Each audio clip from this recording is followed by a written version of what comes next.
तर खडूस मित्रांनो, आम्ही यात्राला चाललो. मी, बेबो आणि दीदी. बघू शकता तुम्ही, दीदी पुढे आहे आणि आम्ही फायनली गाडीमध्ये बसलो आणि निघलो आता यात्रासाठी माशेगावच्या. आणि आपले रस्ते बघा, गावाकडले फुपाटा कसा आहे कापसावरती. आणि गर्दी बघा तुम्ही, रोडवरती कसला ट्रॅफिक आहे, टेम्पो ट्रॅक्टर गाड्यान कसलाय भयानक रे बाबा.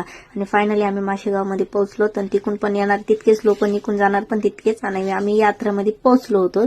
आणि बेबो म्हणत होता तिकडे जेशबी बघा, आणि ती आडवी लावलेली होती गाडी नाही जावं म्हणून. इकडे बेबूला रासपाळणा दिसला आणि बेबू म्हणला मला बसायचं. मग काय गेलो ना रासपाळण्यापाशी. बेबू गेला वरती तिकडं ते फिसरगुंडी खेळायला आणि मी गेले इकडे हे ब्रेक डान्स मध्ये बसायला. आणि मी बसले इकडे. मग रासपाळण्यामध्ये पण बेबू आम्ही सगळे बसलो. दीदी खालीच होती आणि एवढी मज्जा केली ना. फक्त रासपाळणे खेळले, दुसरं काहीच घेतलेलं नाही आम्ही. आणि खाली आलोत आणि हे काय खाल्लं बघा, काय म्हणतात ह्याला, आण्यार तुमच्या ह्याच्यात काय म्हणतात. आणि इकडे दर्शनला गेलो आम्ही. तर एवढी गर्दी होती ना दर्शन घ्यायला, तुम्ही बघू शकता भयानकच.